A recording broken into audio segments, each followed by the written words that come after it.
नमस्कार, आप सबका स्वागत है अरुणोदय न्यूज 24 में। आप सभी को रोंगाली बिहू और वैशाखी की बहुत बहुत बधाई और शुभकामनाएं।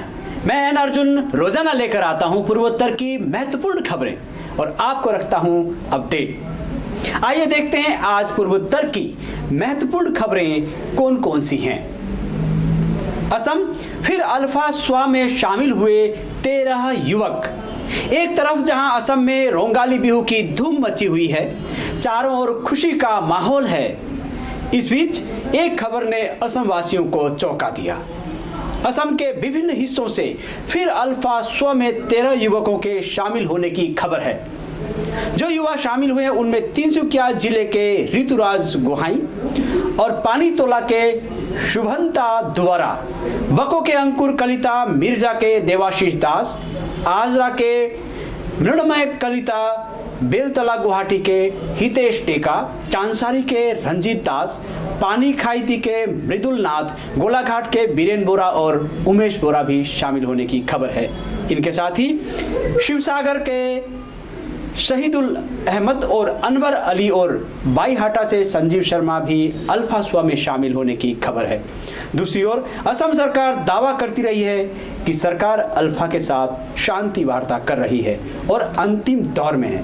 ताजा घटनाक्रम ने बहुत से सवाल खड़े कर दिए। असम जहरीला मशरूम खाने से 13 लोगों की मौत। ऊपरी असम में पिछले 24 घंटों में जहरीली मशरूम खाने से 13 लोगों की मौत हो गई है। असम मेडिकल कॉलेज और अस्पताल AMCH के अधीक्षक डॉक्टर प्रशांत धिंगिया ने कहा, मशरूम के जहर से पीड़ितों की अस्पताल में इलाज के दौरान मौत हो गई।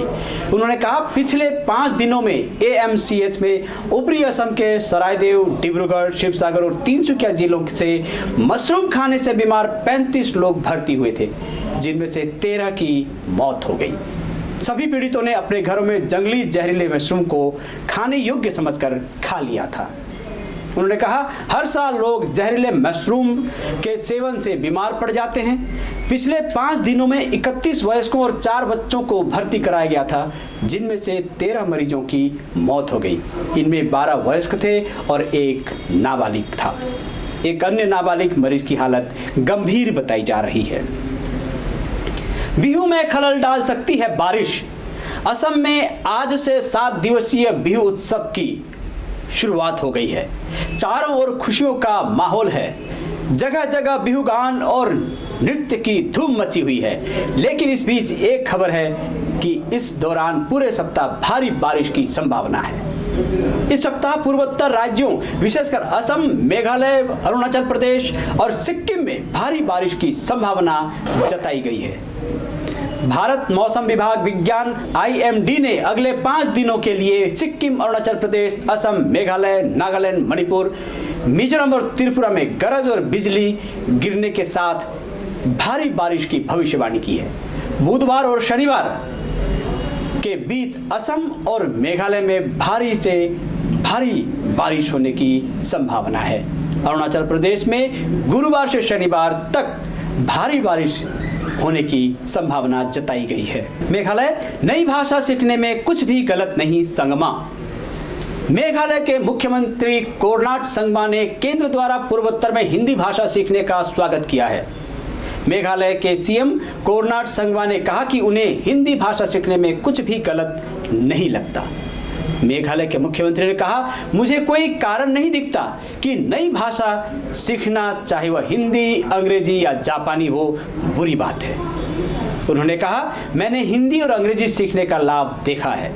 मेघालय के मुख्यमंत्री ने आगे कहा कि पूर्वोत्तर क्षेत्र के युवाओं को हिंदी भाषा सीखने से लाभ ही होगा। उन्होंने कहा, हालांकि राज्य सरकार को स्कूलों में हिंदी को अनिवार्य विषय बनाने के लिए केंद्र से कोई निर्देश नहीं मिला है। दूसरी ओर मणिपुर में केंद्रीय गृह मंत्री शाह के खिलाफ कथित रूप से अपमानजनक भाषा का इस्तेमाल करने के आरोप में मणिपुर कांग्रेस के एक वरिष्ठ नेता को पुलिस ने गिरफ्तार किया है। मिजोरम में कोविड के 91 नए मामले दर्ज।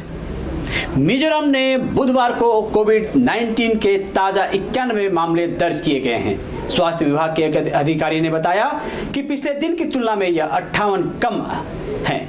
राज्य ने मंगलवार को 149 कोविड के मामले दर्ज किए थे। उन्होंने कहा कि 1126 नमूनों की जांच में पाए गए ताजा मामलों में एक दिन में सकारात्मक दर 8% है।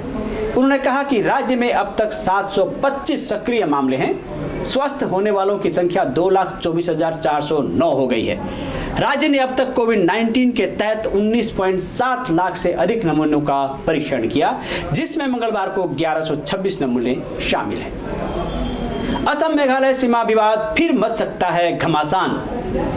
मेघालय के मुख्यमंत्री कोरनाड संगमा द्वारा समझौता ज्ञापन पर चर्चा करने के लिए 7 गांवों के मुखियाओं से मुलाकात से इनकार किया। इसके बाद असम सीमा गांवों के मुखियाओं ने कानूनी सहारा लेने की बात कही है। अधिकारियों ने कहा कि मुख्यमंत्री आने वाले मुखियाओं को मिलने के लिए अनुमति नहीं दी, जबकि उनकी मुलाकात पहले से किसी से तय नहीं थी। उनसे मिलने आए मुखिया माइलिंग, जिरांग और नोंगसोंग सिएमशिप राज्य के अंतर्गत आने वाले गांव के थे। मुखियाओं ने कहा, मुख्यमंत्री ने जमींदारों की सहमति के बिना असम को हमारी जमीन देकर हमारे साथ धोखा किया है। मेघालय सरकार ने असम के साथ समझौता ज्ञापन पर हस्ताक्षर किए। हम उच्च न्यायालय और सर्वोच्च न्यायालय का दरवाजा खटखटाएंगे। मेघालय नागालैंड में 40% के पास नहीं है आधार कार्ड। भारतीय विशिष्ट पहचान प्राधिकरण UIDAI के आंकड़ों के अनुसार मेघालय और नागालैंड में 40% से अधिक आबादी के पास आधार कार्ड नहीं है। मेघालय में महज 58.60% और नागालैंड में 59.29% जनता के पास आधार कार्ड है। वहीं अरुणाचल प्रदेश में 73.29% और मणिपुर में 79.95% लोगों के पास आधार कार्ड है। मेघालय की बात करें तो यहाँ की स्थिति में धीरे धीरे सुधार हो रहा है। सूत्रों ने बताया कि मेघालय सरकार ने 2023 तक कम से कम 70% आबादी को पंजीकृत कराने का लक्ष्य रखा है। हालांकि नागालैंड में 2017 में 55% लोगों के पास आधार कार्ड था। कुछ समय पहले तक बहुत सी सरकारी योजनाओं में असम और मेघालय के लोगों के लिए आधार कार्ड होना अनिवार्य नहीं था। त्रिपुरा TTAADC ने पारंपरिक पोशाक पहनने की अपील। त्रिपुरा जनजातीय क्षेत्र स्वायत्त जिला परिषद ने एक आदेश जारी कर अपने सभी कर्मचारियों से सप्ताह में एक दिन पारंपरिक पोशाक पहनने का अनुरोध किया है। सुबल देव वर्मा के अतिरिक्त मुख्य कार्यकारी अधिकारी ने यह अपील की है। आदेश में इसके लिए सोमवार का दिन तय किया गया है। इस मुद्दे पर बोलते हुए TTAADC के एक अधिकारी ने कहा, आदिवासी परिषद के विभिन्न पदों पर कुल 6000 से करीब 7000 कर्मचारी कार्यरत हैं। भाजपा MDC और परिषद में विपक्ष के नेता होंगसा कुमार त्रिपुरा ने कहा, हम इस तरह के कदम का समर्थन नहीं करते। पोशाक व्यक्तिगत स्वतंत्रता का मामला है। उन्होंने कहा, प्रशासन में विभिन्न समुदायों के लोग और गैर आदिवासी कर्मचारी भी हैं। असम ऑयल इंडिया लिमिटेड पर साइबर हमला। असम में ऑयल इंडिया लिमिटेड के दुलियाजान स्थित कार्यालय के सर्वर को हैक कर लिया गया है। इस कारण सारा काम काज ठप हो गया है। इसके पीछे अंतर्राष्ट्रीय हैकरों के एक समूह का हाथ माना जा रहा है।